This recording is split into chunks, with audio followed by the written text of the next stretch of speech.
చేసుకోండి. జ్ఞాన పరిమళాలు కార్యక్రమానికి అందరికీ స్వాగతం, సుస్వాగతం. జ్ఞాన పరిమళాలు కార్యక్రమం ద్వారా మనం ఎంతో మంది మాస్టర్ల యొక్క అనుభవ జ్ఞానాన్ని విశేషంగా తెలుసుకుంటున్నాం. మరి ఈరోజు మనకి వచ్చారు నరేంద్ర గారు చూడటం నుంచి. నరేంద్ర గారు విద్యార్థి దశ నుంచే ధ్యానం నేర్చుకొని, వారు ఎంతో అద్భుతంగా సేవ చేస్తున్నారు. మరి వారి అనుభవాన్ని వారి మాటల్లోనే తెలుసుకుందాం. వెల్కమ్ నరేంద్ర గారు. నమస్తే. Please continue sir. ఉన్నట్టుంది మేడం. బయటకొచ్చాను. కొద్దిగా సైడ్‌కొచ్చాను. హ్మ్. మేడం నమస్తే. సో, ఈరోజు నేను ఈ కార్యక్రమానికి రావటం కొంచెం నేను కొద్దిగా అంటే రివిజన్ చేసుకోవడానికి కొద్దిగా హెల్ప్ అవుతుందనుకుంటున్నా మేడం. సో, ఏం మాట్లాడాలనుకున్నప్పుడు పత్రి సార్ బుక్ ఒకటి నాకు చూసాను మేడం. 'జ్ఞానోదయం'. హ్మ్. దీంట్లో సార్ చాలా చక్కగా విశ్లేషించారు మేడం. సో, ఆ పాయింట్స్ అంటే నన్ను నేను ఈ మార్గంలోకి వచ్చిన తర్వాత సో, సార్ చెప్పిన విశ్లేషణలో నేను ఎక్కడి వరకు వచ్చాను, ఏంటి అని చెక్ చేసుకోవడం కోసం ఈరోజు మీతోటి ఈ సంభాషణలో నన్ను నేను విశ్లేషించుకోవడానికి అవకాశం ఏర్పడుతుందని అనుకుంటున్నాను మేడం. సో, ముందుగా సార్ అని చెప్పడం ఈ మార్గంలోకి వచ్చిన తర్వాత మనందరం కూడా మరి బుద్ధుడు చెప్పిన బుద్ధం శరణం గచ్చామి అన్న విషయాలు మనం ఒకసారి స్మరణ చేసుకోవాలి. ఇక్కడ శరణం గచ్చామి అంటే ఏంటి అంటే, మనం శరణం అంటే ఆశ్రయించడం. సో, దేన్ని ఆశ్రయించాలి? బుద్ధాన్ని ఆశ్రయించాలి. ఇక్కడ బుద్ధం అంటే ఏంటి అని సారు చాలా చక్కగా వివరించారండి. మరి బుద్ధం అంటే జ్ఞానోదయం కలగటం. మరి ఈ కార్యక్రమం కూడా మీరు మంచి చాలా చక్కగా పెట్టారు. సో, జ్ఞాన పరిమళాలు. సో, జ్ఞానోదయం కలగటమే మన యొక్క లక్ష్యము. సో, మొదట అంటే నేను ఎక్కువ సేవా మార్గంలో ఉన్నప్పుడు భత్రి సార్ లాస్ట్‌గా మరి ఉ ఉగాది వేడుకల్లో సార్ ఒకటి చెప్పారండి. స్వీయ కళ్యాణమే లోక కళ్యాణం అని చెప్పి సారు ఒక మెసేజ్ చెప్పారండి. అప్పుడు నాకనిపించింది అప్పటి వరకు సేవ అంటే సో, పక్క వాళ్ళకి చేసే సేవే అని అనుకున్నానండి. అప్పుడు నాకర్థమైంది. ముందు మనల్ని ఉద్ధరించుకున్నప్పుడే ఏదైనా ఒక సవ్యంగా ఒక పని పక్క వాళ్ళకి చేయగలం సేవ కానీ, ఇంకొకటి ఏదైనా సరే. సో, అప్పటినుంచి కూడా నేను కొంత నా యొక్క బుద్ధిని పెంచుకోవడం, నా యొక్క జ్ఞానాన్ని పెంచుకోవడం మీద దృష్టి పెట్టాను. అప్పటి వరకు కూడా ఏదో సేవ చేస్తే నాకు పుణ్యం వస్తుంది, ఎనర్జీ వస్తుంది, లేతే ధ్యానం చేసుకుంటే శక్తి వస్తుంది. ఇంతవరకే ఆలోచించానండి. మరి ఎప్పుడైతే సారు స్వీయ కళ్యాణమే లోక కళ్యాణం అని చెప్పారో, సో, నేను చేసే పని కరెక్ట్‌గా ఉండాలంటే ఖచ్చితంగా నా యొక్క బుద్ధి కరెక్ట్‌గా పనిచేయాలి. ఏ పని చేస్తున్నా, ఏం మాట్లాడుతున్నా ఇది ఇది కరెక్టా? కాదా? అన్న విషయాన్ని నేను ఆలోచించి అప్పుడే నేను సరైన విధంగా నేను డెలివరీ చేయగలను అన్న విషయం నాకర్థమైందండి. మరి ప్ర అంటే ఈ మార్గంలోకి రాకముందు రకరకాల సేవలు చేశాను. మొదట్లో హ్మ్.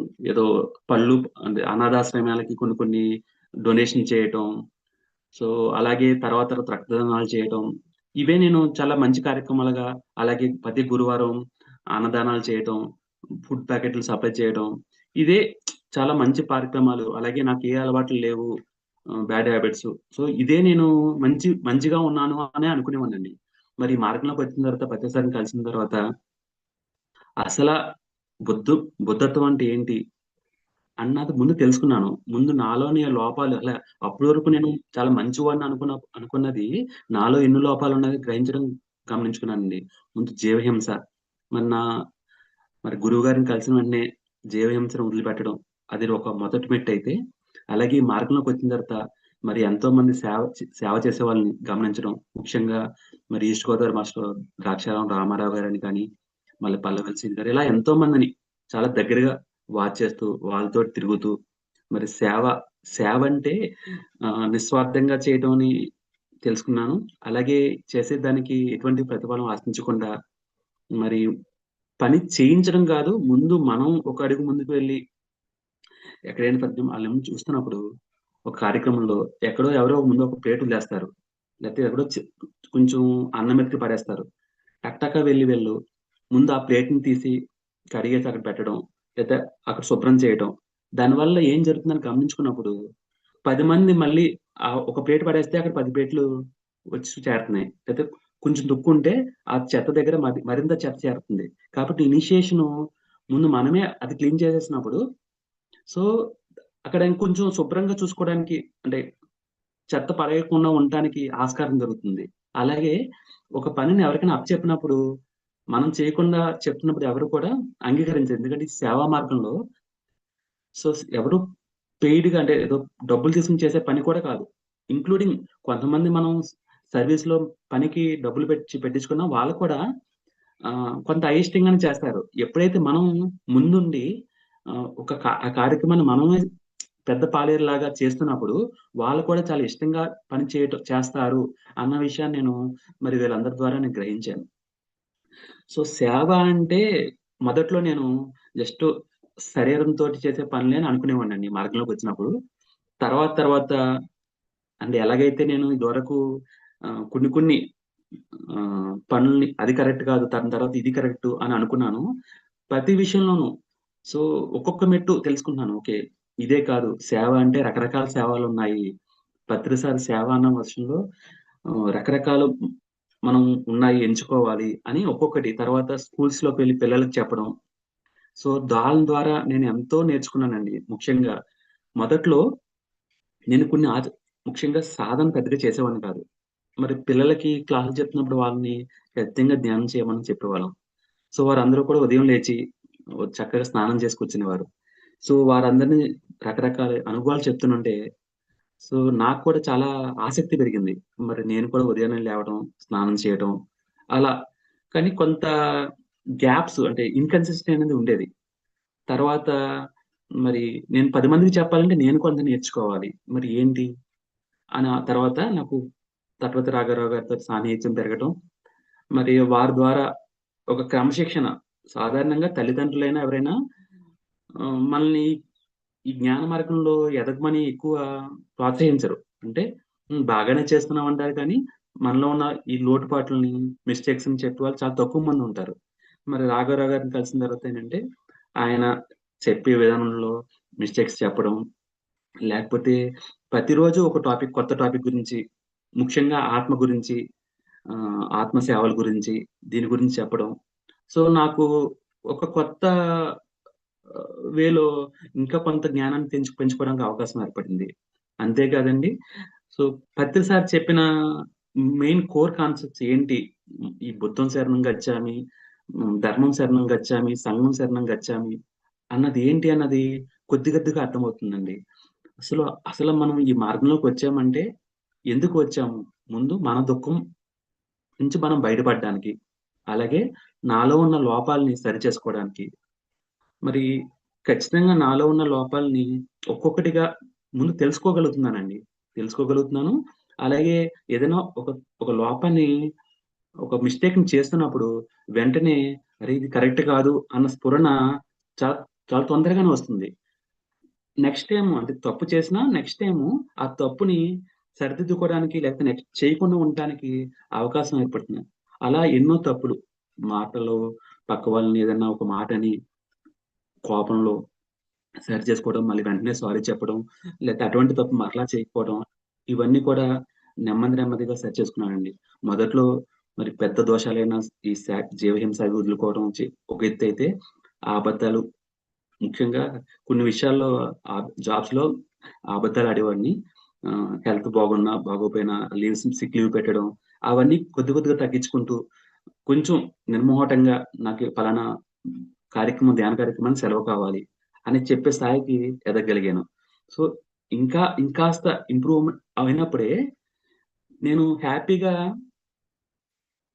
ఆ సమయాన్ని నేను యుటిలైజ్ చేసుకోగలుగుతున్నాను. లేకపోతే అరె! నేను అబద్ధం ఆడి ఈ పని చేస్తున్నాను అన్న ఒక గిల్టీ భావం నాలో ఒకప్పుడు ఉండేది. సో, నెమ్మది నెమ్మదిగా ఒక్కొక్క మెట్టు ఎదుగుతున్నాను అన్న విషయం నాకు అర్థమవుతుందండి. అంతేకాదు ఇప్పుడు ఎలాగున్నానంటే నేను తెలుసుకున్న ఈ సత్యాన్ని 10 మందికి చెప్పాలి. అప్పుడే ఇంకా ఆ సాటిస్ఫాక్షన్ నిజమైన ఆనందం. ఒకప్పుడు ఆనందం అంటే పండక్కి కొత్త బట్టలు కట్టుకోవటం, లేతే ఏదో తినటం, మంచి ఫుడ్ తినటం, ఫ్రెండ్స్‌తో తిరిగి రకరకాలుగా సినిమాలు చూడడం, అది ఆనందం అనుకునేవాడిని. ఇప్పుడు నాకు ఓకే. నేను ధ్యానం చేయటం, నేను జ్ఞానాన్ని పెంచుకోవటం, దానివల్ల కూడా ఒకప్పుడు పొందిన ఆనందం ఇప్పుడు కలగట్లేదు. సో, ఇంకా ఏదో డిస్సాటిస్ఫాక్షన్. సో, ఖచ్చితంగా నేనేదైతే పొందుతున్నానో ఆ సాటిస్ఫాక్షన్ అందరికీ ఇవ్వాలన్న ఆ ఫీలింగ్ నాకిప్పుడు మొదట్లో అంటే మొదట్లో ఉన్నదానికంటే ఇప్పుడు ఇంకా ఎక్కువ పెరిగింది. సో, దానికోసం నేనేం చేయాలంటే ముందు నాలో ఉన్న లోపాలను సరిచేసుకోవాలి. సో, సార్ చెప్పిన స్వీయ కళ్యాణాన్ని ఖచ్చితంగా నేను కలిగించుకోవాలి. అప్పుడే నేను 10 మందికి నేను పంచగలను అన్న విషయాన్ని అర్థం చేసుకున్నానండి. అంతే కాదండి, మొదట్లో నేను సాయిబాబా భక్తుడిని. సాయి చాలీస అని ఎన్నో సార్లు చదివాను. చెప్పాలంటే చాలీస ఎన్ని ఎక్కువ సార్లు పఠనిస్తే, ఎన్ని ఎక్కువ సార్లు సాయిబాబా మాలేసుకుంటే నాకంత పుణ్యం వస్తదని అనుకునేవాడిని. నేను ఒక గురువారం రోజుని పూర్తిగా సెలవు పెట్టి, ఉదయం బాబా అభిషేకాల దగ్గర నుంచి నైటు సేజహారతి వరకు పల్లకి సేవలని, మధ్యాహ్నం అన్నదానాలని, ఇవన్నీ పూర్తిగా చాలా డెడికేట్‌గా చేసేవాడిని. అది ఒక రోజు చేయకపోతే ఏదో గిల్టీ ఫీలింగు. ఏదో మిస్ అయ్యాను ఫీలింగు. మరి ఇప్పుడు పక్కనే బాబా గుడి ఉన్నా సరే, అంటే నాకు దానికంటే గొప్ప సేవ చేస్తున్నాను అనే తపనతోటి అక్కడికి వెళ్ళకపోయినా సరే ఎటువంటి భావన, ఫీలింగ్ ఇప్పుడు లేదు. సో, అటువంటి తృప్తి ఒకరోజు స్కూల్ పిల్లలకి చెప్తున్నప్పుడు కలిగిందండి. ఎలాగంటే ఒక 1 వీక్ నేను గిరిజన స్కూల్స్‌కి వెళ్ళాను. అక్కడే స్టే చేస్తూ అక్కడ చుట్టుపక్కల కాలేజెస్ అవి చెప్పేవాడిని. మరి కార్యక్రమం 10 డేస్ అయిపోయిన తర్వాత, ఆ పిల్లలు తలకొక రూ. 5 లేదా 1 అలా వేసుకొని, ఒక చిన్న శాలువా కప్పి, అందరూ నన్ను పట్టుకొని ఏడుస్తుంటే, అరె! నేను సంవత్సరానికి ఇంటికి ఒకసారి వచ్చినప్పుడు మా తల్లిదండ్రులు కూడా ఇంత ఎప్పుడు నేను అది చూడలేదు. వీళ్ళకి ఒక 10 డేస్‌లో ఇంత అనుభూతి కలగడానికి ఏంటి కారణం? నేను పెద్ద గొప్పగా ఏం సందేశాలు కూడా ఇవ్వలేదు. ఏంటి అంటే నాకప్పుడు అనిపించిందండి. సో, ఏదైతే నిస్వార్థంగా చేసామో, వాళ్ళకి చెప్తున్నామో, దా దాని ద్వారానే నేను ఇంత ప్రేమను పొందాను కదా! మరి పత్రి సార్ చెప్పిన రాజభోగం అంటే ఇదేనేమో! సో, నేను ఎన్ని గొప్ప 5 స్టార్ హోటల్‌కెళ్ళినా, లేతే ఎంత గొప్ప సాలరీస్ పొందినా, లేతే గొప్పగా పెద్ద పెద్ద చదువులు చదివినా, ఇంత నేను మర్యాదలెప్పుడు పొందలేదు కదా! అని మొదటిసారిగా ఆ భావన నాకు చాలా అద్భుతంగా అనిపించిందండి. మరి అదే నాకు మొదటి ఇన్‌స్పిరేషన్. ఈ మార్గంలో గొప్ప సేవలు అంటే ఇంకా సేవా మార్గంలో ముందుకు వెళ్ళాలి. దానికి కావాల్సిన క్వాలిఫికేషన్ పెంచుకోవాలి అనే తపన పెరగడానికి నాకు ప్రేరేపించిన మొదటి సన్నివేశం అదేనండి. అంతే కాదండి, నాకు ఎన్నో అనుభూతులు ఆ మార్గంలో వెళ్తున్నప్పుడు ఆహ్, అంటే జరగదు అనుకున్న విషయాలు ఎన్నో జరగటం. అడవిలో అది ఒక ఫారెస్టు. ఏదో ఒక ఎక్కడికో వెళ్ళాలని సంకల్పం, అంటే సంకల్పం కూడా కాదు. ఒక మంచి ఉద్దేశంతో ముందుకు వెళ్తున్నప్పుడు ఎవరో ఒకళ్ళు సహాయం చేయటం ఈ మార్గంలో. సో, అప్పుడు అనిపించింది. సో, ఈ మార్గంలో చేసే పనికి ఏదో నేను ఒక్కడినే కర్తను, కర్మ, క్రియ కాదు. ఎంతోమంది దీనికి సహకరిస్తారు. కాబట్టి మనకు కావాల్సింది ఒకే ఒకటి. మనం ఒక మంచి సదుద్దేశంతోటి మనం ముందుకు వెళ్ళటమే ఖచ్చితంగా మనకి కావాల్సిన సపోర్ట్ ప్రకృతి నుంచి ఏదో విధంగా అందుతుందని నేను స్వయంగా తెలుసుకున్నానండి. అనుభవపూర్వకంగా తెలుసుకున్నాను. సో, ఇటువంటి సన్నివేశాలన్నిట్లి ద్వారా మరి పత్రి సారు ఈ మార్గంలో వెళ్తున్నప్పుడు ఇదొక సముద్రం, ఖచ్చితంగా దీంట్లో ఒక నీటి బొట్టునే. కానీ సో, ఆ ప్రవాహంలో ప్రవహిస్తున్నప్పుడు మనకి ఎంతో నీటి బొట్టులు మనకు సహకరిస్తాయి అని నేను స్వయంగా తెలుసుకున్నానండి. అంతేకాదు మరి ప్రతి క్షణం కూడా ఒక ఆనంద అనుభూతేనండి. సో, ఒకప్పుడు ఓకే. ఎలా ఉండేదంటే జాబ్‌లో ఓకే. నేనిప్పుడు ఈ జాబ్ చేస్తున్నాను ఈరోజు. సో, మేనేజర్‌ని ఇంప్రెస్ చేయాలి. చేస్తే నాకు ఇయర్ ఎండింగ్‌లో నాకు హైక్స్ వస్తాయి అన్న భావనతోటి ఉండేవాడిని. సో, చివరికి నాకర్థమైందేంటంటే, వాళ్ళెంత చేసినా సరే, ఖచ్చితంగా ఇంకొక ప్లస్సే కోరుకుంటారు. వాళ్ళని సాటిస్ఫై చేయడం ఇంపాసిబుల్. ఖచ్చితంగా నేనెంత వరకు చేయగలనో, ఆ రోజు అంతవరకు చేసి నేను మిగతా కార్యక్రమాలకు వెళ్తున్నాను. సో, ఖచ్చితంగా వాళ్ళు ఎక్స్‌పెక్టేషన్స్ రీచ్ అవ్వట్లేదు తిడుతున్నారు. తిడుతున్నా సరే, నేను ఇదివరకు ఫీల్ అయినట్టు ఇప్పుడు ఫీల్ అవ్వట్ల. అది వాళ్ళ ధర్మం. వాళ్ళందుకే ఐఐఎం నుంచి ఎంబీఏ చేశారు. సో, ఎంత తోడుకోవాలో అంత తోడుకునే పనిలో వాళ్ళున్నారు. కాబట్టి అది నా లోపం కాదు. కాబట్టి వాళ్ళు తిట్ని కూడా సహించగలిగే స్థితికి నేను ఇప్పుడు చేరుకోవడమే కాదు, ఎంత చేయాలో అంత చేయటం, మిగతా సమయాన్ని నేను ఈ కార్యక్రమాలకు కేటాయించడం. సో, ఈ విధంగా ఒక్కొక్క ప్రవర్తనని, ఒక్కొక్క లోపాన్ని సరిచేసుకుంటూ, ఇంకాస్త ముందుకి నాలాగానే ఇంకా మరికొంతమందిని స్టూడెంట్స్‌ని, అలాగే ఎవరైతే కొంచెం దుఃఖంలో ఉన్నారో, మరి సాటి వారికి సేవ చేయాలి అన్న భావన కలుగుతుందండి. అంతే కాదండి, ఈ మధ్య కాలంలో నాకు సో, ఎక్కువ సమయం ఈ జ్ఞానాన్ని నేర్చుకోవడానికి కేటాయించాలి కాబట్టి, ఈసారి నేను కడతాల్ ఈవెంట్‌కి కూడా వెళ్ళకూడదని నిశ్చయించుకున్నాను. కానీ ఒక సందర్భంలో నాకు రాజలక్ష్మి గారి క్లాస్ విన్నప్పుడు ఒకటి ఒక భావన పత్రి సార్ మెసేజ్‌లాగా అనిపించింది. ఏంటంటే, మరి పత్రి సార్ గారు చివరి టైంలో అంటే లాస్ట్ యజ్ఞంలో రాజలక్ష్మి అమ్మ వెళ్ళలేదంట ఈ కడతాల్ యజ్ఞానికి. ఆ నెక్స్ట్ టైము ప్రకృతి వ్యాలీలో ప్రకృతి సారు పెద్దగా మాట్లాడే స్థితిలో లేరు. రాజలక్ష్మి అమ్మ కలవడానికి కోసమని ప్రకృతి వ్యాలీ వెళ్ళారు. ఆయన రాజలక్ష్మి అమ్మని పిలిచి, "నువ్వు అంటే మాటలు రాకపోయినా సరే చాలా సైలెంట్‌గా నువ్వెందుకు కడతాలు రాలేదు" అని అడిగారంట. అప్పుడు రాజలక్ష్మి అమ్మ తెలిసిందంట. ఈ కడతాల్ ఈవెంట్ ఏదో మన కోసం క్లాసులు చెప్పడం కోసమో కాదు. ఎంతోమంది వా మనం వాక్కుల ద్వారా వాళ్ళకి మంచి జ్ఞానాన్ని కలిగించడం, సేవ చేయటం, దానికోసమే ఈ కర్తాల్ యజ్ఞం అని తెలిసిందండి. మరి అప్పుడు నాకు కూడా అనిపించింది. నేను కూడా కర్తాలు ఒకరోజు క్లాస్‌కి అటెండ్ అవ్వటమే వల్లే కదా! ఇంత గొప్ప మార్పొచ్చింది.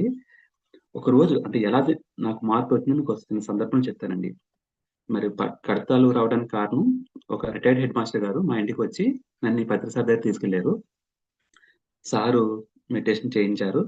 సార్ నాకు బాగా అనిపించింది. ఆ రోజు నెక్స్ట్ డే నేను హైదరాబాద్ వస్తున్నప్పుడు బస్సులో ఒక నెల్లూరు నుంచి ఒక పల్లెటూరావిడ నా వెనకాల సీట్‌లో కూర్చున్నారు.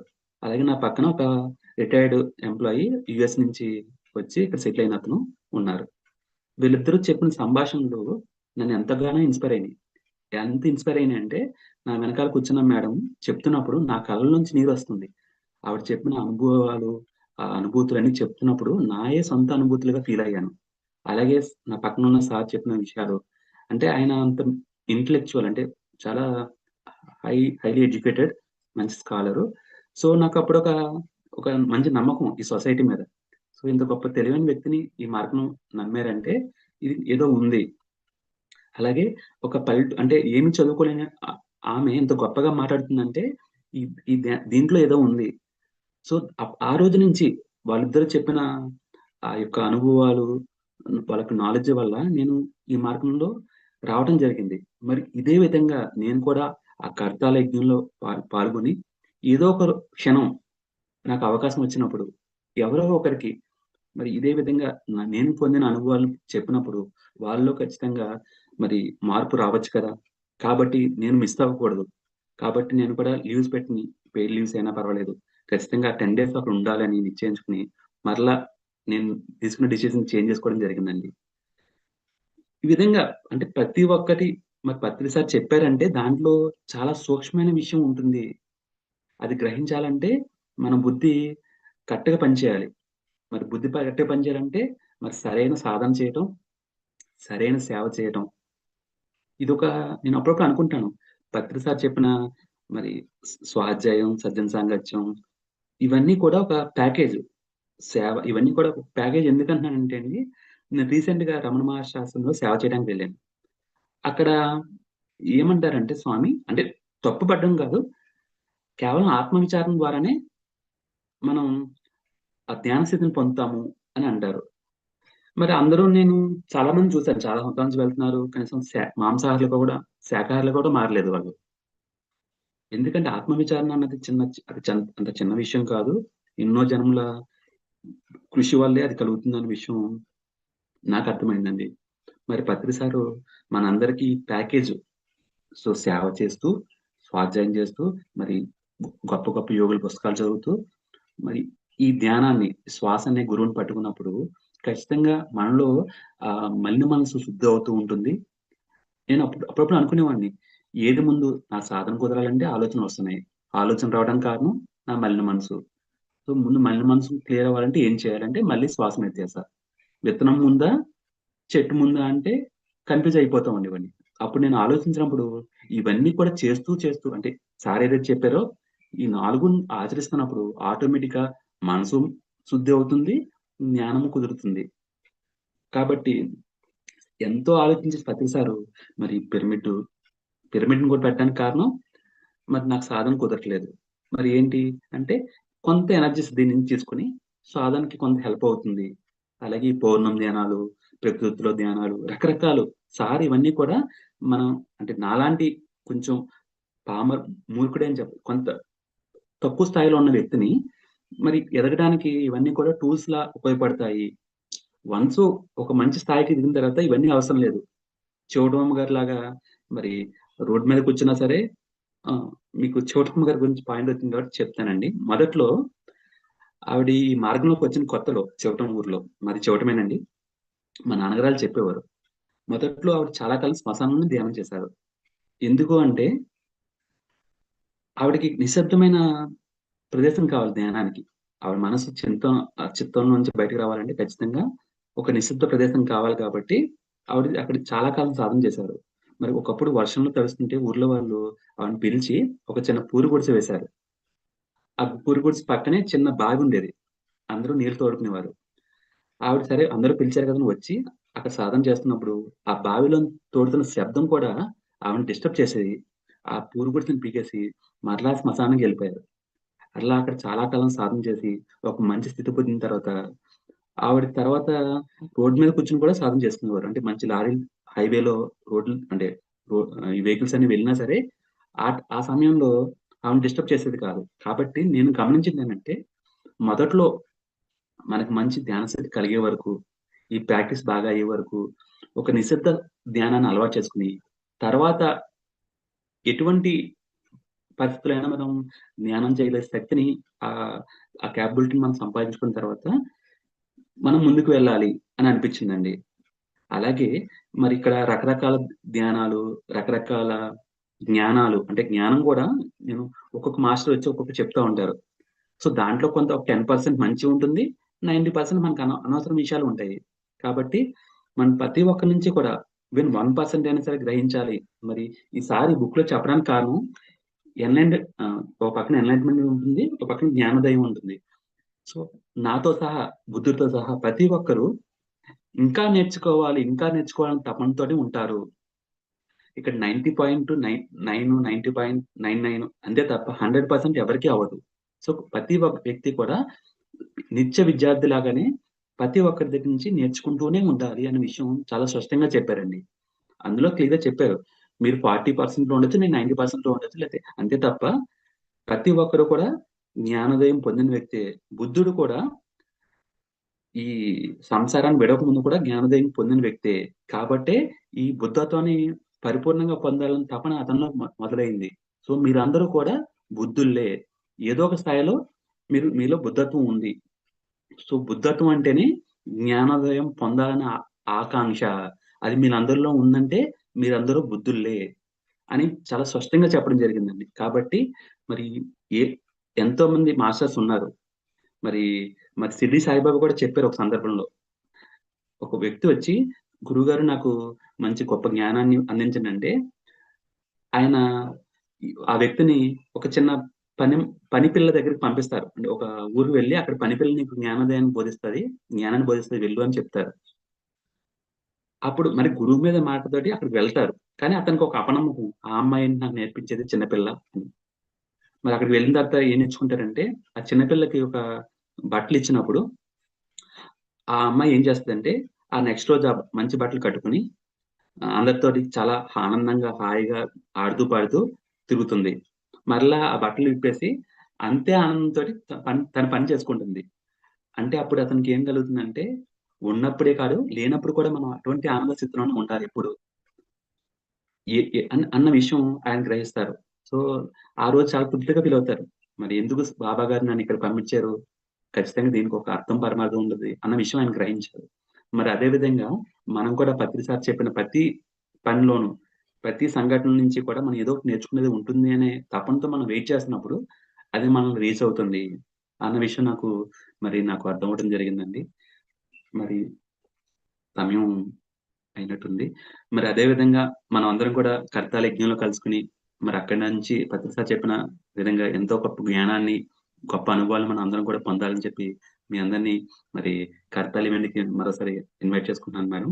అందరికీ ఈ అవకాశం ఇచ్చిన ముఖ్యంగా మీకు మేడం, మీ అందరికి కూడా నా ధన్యవాదాలు madam. Thank you very much.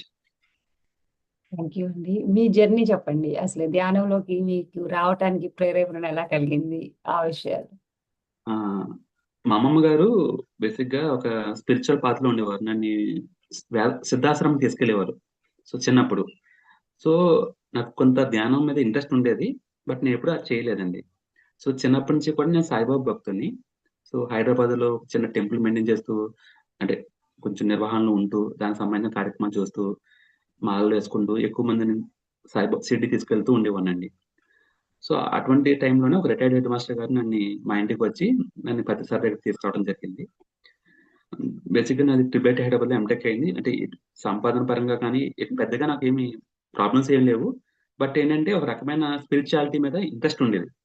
నాకు పత్రి సార్‌ని షిరిడి సాయిబాబా నన్ను పత్రి సార్ దగ్గరికి పంపించారు అన్న విషయాన్ని నేను అనుకుని, ఈ మార్గంలో కూడా సాటర్‌డే, సండే ఆ వీకెండ్స్‌లో అంటే ఈ శాకాహార ర్యాలీలు అవి చేస్తూ ఉండేవాడినండి. సో, ఆ విధంగా మొదట్లో ఏంటంటే పత్రి సార్ దగ్గరికి వెళ్ళటం, సేవ చేయటం. సో, అది చేస్తే చాలు అన్న అంటే కొంత ఎనర్జీస్ వస్తాయి అనే అనుకునేవాడినండి. మరి పత్రి సార్ తోటి కొంత ట్రావెల్ చేయడానికి కారణం నేను కొంత టెక్నికల్ వర్క్స్ అవి చేసేవాడిని. పీఎంసీకి కానీ, లేకపోతే ధ్యాన్ జగత్ కానీ. సో, అప్పట్లో సార్ ఎక్కడున్నారా ఏంటి అనేది నాకు ముందుగానే ఇన్ఫర్మేషన్ వచ్చేది. సో, ఆ విధంగా నేను ల్యాప్‌టాప్ పట్టుకొని వర్క్ ఫ్రమ్ హోమ్ ఉండటం వల్ల సార్‌తో పాటు ఎక్కువ ట్రావెల్ చేసేవాడిని. సో, సార్‌తో ఉన్నప్పుడు రకరకాల అనుభవాలు. సారు చూసే విధానం, అక్కడ పనిచేసే పేరవరంలో పనిచేసే వాళ్ళెవరైనా వచ్చినా వాళ్ళని ఎలా ట్రీట్ చేస్తున్నారు, కోటేశ్వరుడొచ్చినా అదే విధంగా ట్రీట్ చేస్తారు. ఇవన్నీ నాలో చాలా మంచి భావన కలిగించాయి. ఏ విధంగా ఉండాలి, ఎలా మాట్లాడాలి, సార్‌ని ఎవరైనా మాట్లాడమన్నప్పుడు సార్ ఏ విధంగా వాళ్ళని అబ్జర్వ్ చేస్తారు, సార్ మాట్లాడకుండా ఏదైనా మీటింగ్స్‌లో మైక్ ఇచ్చి అందరిని ఎందుకు మాట్లాడమంటారు. ఆ! సో, ఈ విధంగా ప్రతి విషయంలోనూ సార్ చేయడానికి మాట్లాడే పని కానీ, చేయమనే పని గాని, ప్రతి దాంట్లో కూడా ఎంతో గొప్ప విషయం ఉంటుంది. దాన్ని అర్థం చేసుకోవాలి. అలాగే నేను కొన్ని విషయాలు తత్వద రాఘవరావు గారు కూడా తెలుసుకున్నాను. మరి పత్రి సారు ఎన్నో సార్లు రాఘవరావు గారిని తిట్టడం, కొట్టడం కూడా జరిగింది. ఒక వ్యక్తిని 10 మందిలోనూ ఒక మాట అన్నప్పుడు సరి చేసుకునే సరిచేసుకోవాలని తపన ఎక్కువ పెరుగుతుంది. అందువల్లే పత్రి సారు మరి తిట్టడం గాని, కొట్టడం గాని చేస్తారు. అంటే 10 మందికి తెలియని వ్యక్తికి వేరేగా చూడొచ్చు. సార్‌ని తప్పుపట్టొచ్చు, ఇంకోటి చేయొచ్చు. కానీ గురువు ఉద్దేశం ఒక వ్యక్తిలో మార్పు చేయాలంటే ఎటువంటివి చేయాలో అది వాళ్ళకి తెలుసు కాబట్టి అటువంటివి చేసేవారు. కాబట్టి నేను కూడా మొదట్లో భయపడినా మరి సార్ దగ్గరగా నన్ను సరిచేస్తారన్న ఉద్దేశంతోటి ఉండేవాడిని. పెద్దగా నాకెప్పుడు సరిచేయడం జరగలేదు. బట్ రాఘవరావు గారి దగ్గరికి వెళ్ళిన తర్వాత కొన్ని విషయాల్లో నన్ను సరిచేస్తున్నారు. ఈ విధంగా మాట్లాడాలి. ఈ విధంగా ఆలోచించాలి. మొదట్లో డబ్బు గురించి కూడా కొంచెం నాకు ఎక్కువ ఆశ ఉండేదండి. ఇంకా ఎక్కువ హైక్స్ రావాలి, సాలరీస్ పెంచుకోవాలి అని. సో, అది కూడా పూర్తిగా పోయింది. ఎంత కాలం వీలైతే అంతకాలం వర్క్ చేద్దాం. అది జాబ్ పోయినప్పుడు ఈ మార్గంలో ఏదైతే టెక్నికల్ వర్క్ చేస్తామో దాని ద్వారా కొంత సేవ చేసుకుంటూ కొంత ఆహ్, జీవితానికి కావాల్సిన ధనం సేకరించుకోవచ్చు. అంటే దేని మీద భయం లేదు. ఈ మార్గంలో ఒకసారి సారు ఇంటర్వ్యూలో చెప్పారు ఒక అమ్మాయిని. సార్ నేను నా జాబ్ వదిలేసి పీఎంసీలో జాబ్ చేద్దాం అనుకుంటున్నాను. మరేంటి నాకు దీనిలో ముందుకు వెళ్ళగలనా అంటే, బావుంటుంది. కేవలం ఇక్కడ నీకు భుక్తి లభిస్తుంది. బయట నీకు లభించే భోగభాగ్యాలు లభించకపోతే ఖచ్చితంగా నీకు భుక్తికి ఇబ్బంది లేకుండా ముందుకెళ్ళిపోతుంది అని అన్నారండి. సో, నాకప్పుడు అర్థమైంది. సో, సేవా మార్గంలో ఉన్నప్పుడు కేవలం మనకు కావాల్సిన అవసరాలు మాత్రమే సరిపడే విధంగా మనకి సంపదొస్తుంది. ఎక్కువ ఆశించకూడదు అన్న విషయం నాకర్థమైందండి. మరి సో, కొద్ది కొద్దిగా అంటే సార్‌ని అర్థం చేసుకునే ప్రయత్నం చేస్తున్నాను. ఈ మార్గంలో ఉన్నప్పుడు ఇదే కరెక్టు. ఇంతకు మించి ఎక్కువ సంపాదించినా సరే ఖచ్చితంగా ఇబ్బందులు వస్తాయి. నేనేదైతే చూస్తున్నానో ఇవన్నీ ఉంటాయి. సో, ఇవన్నీ కూడా కొద్ది కొద్దిగా తెలుసుకుంటున్నానండి. అలాగే ఇంకేం చేయాలి? నా లక్ష్యం ఏంటి అంటే ఖచ్చితంగా నాలో ఉన్న లోపాలను సరిచేసుకోవాలి. ఇదే నా మొదటిది. ఎప్పుడైతే నా లోపాలు సరిచేసుకుంటానో మరి పక్క వాళ్ళకి ఎదుటి వ్యక్తులకి ఎవరైతే చెప్తున్నానో ఇవన్నీ కూడా హ్మ్. అంటే నిస్వార్థంగా చెప్పగలను. అలాగే అంటే నిస్వార్థంగా చెప్పగలను. సరైన విషయాలు చెప్పగలను అన్న విషయం అర్థమవుతుందండి. ఏదైనా లోపం ఉన్నప్పుడు నేను పూర్తిగా విశ్లేషణగా చెప్పలేకపోతున్నాను. సో, నాకు అర్థమవుతుంది. కాబట్టి నన్ను నేను ఉద్ధరించుకున్న తర్వాతే మరి కరెక్ట్‌గా డెలివరీ చేయగలను అన్న విషయం నాకు అర్థమైందండి. దానికి కావాల్సింది ఖచ్చితంగా సరైన సాధన, సరైన సాధన, నిత్య సాధన. ఒక విషయంలో సార్ చెప్పారండి. సాధన చేయటమే కాదు, మరి రావణాసురులాగా రాక్షసుడిలా మారాలి. రావణాసురుడు గొప్ప దివ్య జ్ఞానం ఉంది. ఆయనకి జ్ఞాన నేత్రం వీక్షించలేదు. మీరు దివ్య నేత్రంతో ఆగిపోకండి. ఈ మార్గంలో చేరుతున్నప్పుడు కొద్ది కొద్దిగా శక్తులొస్తాయి. రకరకాలొస్తాయి. దాంతో మీరు సరిపెట్టుకొని ఆగిపోకండి. మీరు దైవాలుగా ఎదగాలి. అంటే జ్ఞాననేత్రం పెంచుకొని, ఆ జ్ఞాననేత్రం పెంచుకోవడం వల్ల ఎట్టి పరిస్థితుల్లోనూ కూడా మనం కిందకి పడకుండా అంటే ఎటువంటి పరీక్షలు వచ్చినా సరే దాన్ని తట్టుకుని పైకి ఎదుగుతాము అన్న విషయాన్ని మరి పత్రి సార్ ద్వారా నేను తెలుసుకున్నానండి. మరి అదే ప్రయత్నంలో ఉన్నాను మేడం. చివటమమ్మ గురించి చెప్పండి. మీది అక్కడే కదా! అక్కడ ఎలా జరుగుతుంటాయి కార్యక్రమాలు? అక్కడ ప్రేరణనిచ్చిన అంశాలు గానివ్వండి. యాహ్! యాక్చువల్లీ చివటమ్మ గారండి ఎన్నో విషయాలు చెప్పారంటే ఆవిడేదో వీళ్ళకి చెప్పాలి అని బుక్స్ రూపంలో రావాలని చెప్పి సూచనలు చెప్పలేదు. ఆ సమయానికి అనుకూలంగా కొన్ని కొన్ని సూచనలు చేశారు. తిరిగితే తిప్పలు, కూర్చుంటే కుప్పలు ఇవన్నీ కూడా ఒక్కొక్క వ్యక్తికి ఆయా సందర్భాన్ని అనుసరించి చెప్పిన విషయాలే. ముఖ్యంగా ఒకసారి మధ్యాహ్నం టైంలో ఊర్లో ఉన్న ఆడవాళ్ళందరూ కూడా వచ్చి అంటే అమ్మ దగ్గరికొస్తే వాళ్ళకేదో లాభం జరుగుతుంది, మంచి జరుగుతుంది, ఆరోగ్యం బావుంటుంది. ఇటువంటి కారణాల వల్లే ఎక్కువ మంది వచ్చేవారు. ఇప్పుడు కూడా అదే వస్తున్నారు. ఆవిడ ఒక సమయంలో వీళ్ళందరూ మధ్యాహ్నం వచ్చి ఆవిడ దర్శనమైన తర్వాత మాట్లాడుకుంటున్నారు. ప్రాపంచిక విషయాల గురించి. సో, వీళ్ళందరినీని హ్మ్. దీని నుంచి బయట పడేయాలని చెప్పి వాళ్ళందరినీ దూరంలో ఉన్న ఒక కౌలు రైతు పొలంలో తీసుకెళ్ళి అక్కడ కలుపు మొక్కలు పీకించారు. పీకించి అలాగే ఈ చుట్టుపక్కల పరిసరాల్లో ఉన్న కలుపుని, చెత్తని ఇవన్నీ వేరించారు. సో, ఆ పని అప్పట్లో నాకేం ఎలా అర్థమైందంటే అండి, ఆ అమ్మగారు శుభ్రంగా పరిసరాలనేది శుభ్రం చేయించారు వీళ్ళతోటి. కొంచెం సేవా మార్గంలో నేర్పిస్తున్నారు అని అనుకునేవాడిని. కానీ ఇదే సందర్భాన్ని నేను రాఘవరావు గారితో మాట్లాడినప్పుడు ఒక విషయం చెప్పారు. ఏ గురువైనా సరే వాళ్ళ శిష్యుల్ని వ్ ఆహ్, వాళ్ళేదైతే ఉన్నారో అదే స్థాయిలో చూడాలనుకుంటారు తప్ప, అంతకన్నా తక్కువ స్థాయిలో చూడాలనుకోరు. అమ్మగారు ఈ పని చేయడానికి కారణం, వాళ్ళలో ఉన్న మాలిన్యాల్ని తొలగించడానికి, ఏదైతే వాళ్ళు పనికిరాని విషయాలు మాట్లాడుకుంటున్నారో, వాళ్ళలో ఉన్న ఆ మలిన మనసుని శుద్ధి చేయడానికి, ఈ పని ద్వారా మీరు మీలో ఉన్న ఆలోచనని ఈ కలుపులు తీసినట్టు పనికిరాని విషయాలు తీసి పడేయండి. ఈ చెత్తని ఎలాగైతే శుభ్రం చేసుకుంటున్నారో, ఈ మనసుని అలా శుభ్రం చేసుకోండి అని చెప్పారు. ప్రతి ఒక్క గురువు కూడా అదే చేస్తారు. మీకు తెలియక వారు చెప్పిన విషయాన్ని మీకు తోచినట్టు అన్వయించుకుంటున్నారు అన్న విషయాన్ని అర్థమైంది. సో, ఇదే విధంగా తిరిగితే తప్పులు, కూర్చుంటే కొప్పులు. ఆవిడ ఏదైతే చేశారో ఈ మనసుని ప్రాపంచిక విషయాల సేపు తిప్పకుండా మరి లోపలికి మన ఆత్మ వైపు పెట్టుకొని కూర్చున్నప్పుడు మనకి కుప్పలు కుప్పలుగా వచ్చి రావాల్సింది వస్తుంది అని ఆవిడ చెప్పడానికి కారణం. మొదట్లో ప్రాపంచికంగా అందరూ ఏమనుకున్నారంటే, ఈ ప్రాపంచిక పర్యటనలు చేయటం వల్ల మరి అంతా డబ్బు వృధా, ఇంట్లోనే కూర్చోవాలని కొంతమంది అనుకుంటారు. కాబట్టి ఈ చివటమ్మ గారి సందేశాలు చాలా అద్భుతంగా ఉంటాయండి. ప్రతి ఒక్కరు వాళ్ళని పూర్తిగా అర్థం చేసుకోలేకపోతున్నారు. దాన్ని మరి ఒక మంచి ఆత్మపరంగా ఆవిడ చెప్పిన బోధనల్ని, ఆ సందేశాల్ని విశ్లేషణగా ఒక పుస్తకం రాయడానికి మరి ట్రై చేస్తున్నాం. ఎందుకంటే అండి, అవి ఇక్కడ ప్రస్తుతానికి వచ్చే భక్తులందరూ కూడా చాలా వరకు అక్కడికొస్తే పెళ్ళిళ్ళవుతాయి. లేకపోతే అక్కడ సమాధి దగ్గర ఎనర్జీ ఉంది. కాసేపు కూర్చుంటే ధ్యానం కలుగుతది అని ఎంతోమంది మనవాళ్ళు కూడా వస్తారు. కానీ అంతకు మించిన జ్ఞానాన్ని అమ్మ పంచారు. ఇంక అమ్మ గురించి చెప్పాలంటే, అమ్మకి ఎన్నో శక్తులున్నా సరే ఎప్పుడూ కూడా ఒక్క శక్తిని కూడా ఎప్పుడు ప్రదర్శించలేదండి.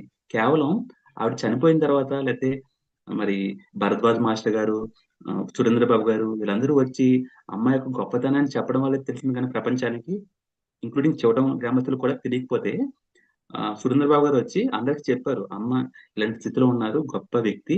మీరు మీరు గొప్ప అదృష్టవంతులంటే అందరూ ఒక అడుగు ముందుకేసి అమ్మకి సేవ చేయడం స్టార్ట్ చేశారు తప్ప, నిజంగా అమ్మ గురించి పూర్తిగా తెలుసుకున్న వ్యక్తులు చివటం గ్రామంలో అయితే ఎవరు లేరండి. ప్రాపంచికంగా అమ్మ వాళ్ళ లాభాలే చూస్తున్నారు తప్ప, ఆవిడ యొక్క గొప్ప స్థితిని ఇప్పటి వరకు పూర్తిగా అర్థం చేసుకున్న వాళ్ళు లేరండి. ఒకసారి ఆహ్, సారో ఎవరో స్త్రీమూర్తుల్లో అంత గొప్ప స్థితిని పొందిన వ్యక్తులు చాలా తక్కువ మందంటండి. అంటే పురుష జన్మ తీసుకున్నప్పుడు ఈ ఆధ్యాత్మిక మార్గంలో ఎదుగుదలకి అవకాశం లభిస్తుంది కానీ, స్త్రీగా పుట్టిన వ్యక్తికి మనం ఇవన్నీ ఎక్కడో ఒక చిన్న చిన్న లోపాలు ఉండటం వల్ల కొంచెం ఎదుగుదలకు తక్కువుంటుంది.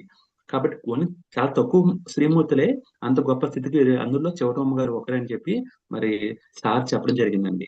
మరి అమ్మ గురించి నాకు పూర్తిగా తెలియకపోయినా కొన్ని కొన్ని విషయాలు నేను మరి ఇలా తెలుసుకున్నానండి. ఖచ్చితంగా సాధనైతే నాకు అమ్మ సమాధి దగ్గరికొచ్చినప్పుడు మరి సాధన బాగా కుదురుతుంది. అంటే బాగా కుదరటం అంటే ఇంటి దగ్గర కూర్చున్నప్పుడు అంటే డే నైట్ టైమ్‌లో, ఈవినింగ్ టైమ్‌లో ఆలోచనలు ఎక్కువొస్తూ ఉంటాయి. అదే అమ్మ సమాధి దగ్గరికొచ్చినప్పుడు ఆలోచనలు చెప్పాలంటే 10% కూడా రావండి. చాలా చాలా నెమ్మదిగా ఉంటుంది. చాలా తక్కువ టైంలోనే మంచి స్థితికి వెళ్తామండి. అదొకటి గమనించాను. వశిష్ఠ గౌతమిలో ఇప్పుడు మీరు రేపు ధ్యాన మహాయాగంలో గాని, ఇలా ప్రతి చోట ఎక్కువ సేవల్లోనే ఉంటారు. ఆ మెయిన్ ఆ సేవే ఎందుకు చేయాలని అనుకుంటున్నారు? హ్మ్. చెప్పాను గదా! మొదట్లో సేవ చేసినప్పుడు ఆ రోజు నైట్ నాకు సాధన బాగా కుదిరేదండి. హ్మ్. ముఖ్యంగా నేను ద్రాక్షారామం అంటే చుట్టుపక్కల 108 గ్రామాల్లో ప్రచారానికి వెళ్ళాను. సో, అక్కడ సేవ అంటే నా పేరెవరికీ తెలీదు. నేను చేసేది ఏమి గుర్తింపు కోరుకోలేదు. కాబట్టి అటువంటి పని చేసినప్పుడు ఒక రకమైన మంచి సాటిస్ఫాక్షన్ ఉండేది. సో, తెలిసిన స్కూల్‌లో చెప్పడమే కాకుండా ఎక్కడో దూరంగా వెళ్ళినప్పుడు వాళ్ళు మళ్ళా మనం ఎప్పుడు చూడము. సో, కాబట్టి మనం చెప్పేది చాలా ఏదో ఆశించి కాకుండా నిస్వార్థంగా చెప్తాము అన్న భావన సో, మొదట్లో ఈ సేవ చేయడం వల్ల నాకు కలిగేది. అంతేకాదు సేవ చేయడం వల్ల నాకు సాధన బాగా కుదిరేదండి. ఇదొక రీజన్. నా కోసమే నేను చేసుకునేవాడిని సేవ ఎక్కువ. అంతేకాదు పత్రి గారు చాలా సందర్భంలో సేవ చేయి అంటే సో, సేవ చేయడం వల్ల ఏదో లాభం ఉంటదనే ఉద్దేశంతోటి చేసేవాడినండి. తర్వాత ఆ లాభం ఆనందమే జ్ఞానాన్ని పెంచుకోవడానికి అవకాశం ఏర్పడుతుందన్న విషయం నాకు నెమ్మదిగా తెలుస్తుంది. అంతేకాదు సేవలో చాలా రకాల సేవలున్నాయి. ఆత్మ సేవలు, శరీర సేవలు, అలాగే ఆత్మ ఆత్మజ్ఞానం పొందిన వ్యక్తులకు చేసే సేవలు కూడా గొప్ప సేవలే అనే విషయం నేను నెమ్మదిగా తెలుసుకున్నానండి. మొదట్లో అన్నదానం బయట జరిగే అన్నదానానికా? లేతే మన ఈ ధ్యాన, విజ్ఞానం జరిగే అన్నదానానికి సహాయం చేయడం సేవ అంటే, ఇక్కడ పర్సెంటేజ్ ఉంటది కదండీ! ఆ పర్సెంటేజ్ లెవెల్స్ దేనికి ఎంత పర్సెంటేజ్‌లో మనకి ఫలితం లభిస్తుందన్నది విషయంలో నాకు కొంచెం అవగాహన పెంచుకున్నానండి. బావుందండి. రేపు ధ్యాన మహాయాగంలో మీ సేవలు, మీ టీము ఎలాంటి సేవలు అందించబోతున్నారు? అది. సో, అంటే ఖచ్చితంగా మన ధ్యాన మహాయాగంలో మొదటి నుంచి కూడా ఎక్కువ అన్నదానంలో ఉండేవాడినండి. హ్మ్. తర్వాత మజ్జిగ బటర్ మిల్క్ షేకింగ్ అని ఒక టీమ్ మేము ఏర్పరచుకొని ఉదయం నుంచి సాయంత్రం వరకు కూడా మజ్జిగ చేయటం, అది చూసుకున్నాం. మరి అంటే ఎక్కడ లోటుంటే అది వాష్‌రూమ్స్ దగ్గర అంటే ఇదే అని కాకుండా టెక్నికల్‌గా ఏదైనా ఉంటే టెక్నికల్ వర్క్ చేయటం, ఏదైనా కన్వర్షన్స్ కానీ అవి. సో, ఏ వర్క్ అయినా సరే చేయడానికి రెడీగా ఉన్నాం. అక్కడికి వెళ్లి 10 డేస్‌లో వాళ్ళని ఆ క్షణంలో ఏ అవసరం ఉంటే అన్నీ నేర్చుకున్నామండి. డార్మెంటరీస్ దగ్గర ఎలా చూసుకోవాలి, పిరమిడ్‌లో ఎలా చూసుకోవాలి, స్టేజ్ దగ్గర చైర్స్ ఎలా సర్దాలి. సో, ఆల్‌మోస్ట్ అన్ని పనులు చేసి కొంత తెలుసుకున్నాం కాబట్టి, సో, ఏ పనిచ్చినా సరే చేయడానికి రెడీగా ఉన్నామండి. అలాగే టీమ్ అందరం వెళ్తాం. సరదాగా మరి వచ్చిన అవకాశాన్ని 10 మందితో మాట్లాడుతూ, జ్ఞానాన్ని పెంచుకుంటూ, అలాగే తెలిసిన జ్ఞానాన్ని కొత్త వాళ్ళకి చెప్తూ, హ్మ్, ప్రతి క్షణాన్ని ఆనందంగా గడపడానికి మరి ఉండడం కోసం అక్కడికొస్తున్నామండి. 10 డేస్ కూడా ఆనందంగా ఉంటూ, అందరితోటి ఆనందాన్ని పంచుకోవాలని చెప్పి మరి యజ్ఞంలో పార్టిసిపేట్ చేస్తున్నామండి. వండర్‌ఫుల్ అండి. ఆహ్, సార్? అదొక గొప్ప అవకాశం. కర్తాల హ్మ్. యజ్ఞం అన్నది. అంటే హ్మ్. మిగతా యజ్ఞాలతో పోల్చుకున్నప్పుడు ఇక్కడ లిమిటెడ్ ఉంటది. పీపుల్ రావడం గాని, వాళ్ళు చేసే సేవలు గాని లిమిటెడ్. ఒక ఒక అరగంట చేస్తే అయిపోతుంది. కడతాలు అలా కాదు. నాకు 11:00, 12:00 కూడా బస్సులు దిగి వస్తా ఉంటారు. వాళ్ళకి ఆ టైంలో నాకు అన్నం వడ్డిస్తున్నప్పుడు ఎంతో తృప్తిగా ఉంటదండి. వాళ్ళు కూడా అది తిన్నప్పుడు అన్నం నేనే కడతాలకు మొదటిసారి నేను 11:00 వెళ్ళాను. ఇక్కడ ఆఫీస్ వర్క్ అయిన తర్వాత హిస్టరీలో బయలుదేరితే నైట్ 11కి బయలుదేరాను. బయటేం తినను కాబట్టి నిమ్మకాయ పచ్చడే ఉంది. పెరుగుంది. మొదటిసారి నా జీవితంలో నిమ్మకాయ పచ్చడి తింటే ఎంతో అద్భుతంగా అనిపించింది. అప్పటి నుంచి కూడా నాకు నిమ్మకాయ పచ్చడి అంటే చాలా ఇష్టం ఏర్పడింది. మొదట్లో దాన్ని ద్వేషించేవాడిని.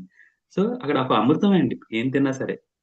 సో, ప్రతీదీ కూడా ప్రతి మూమెంట్ ఒక కడతాల్లో మంచి అనుభూతిని మిగిల్చింది నాకు.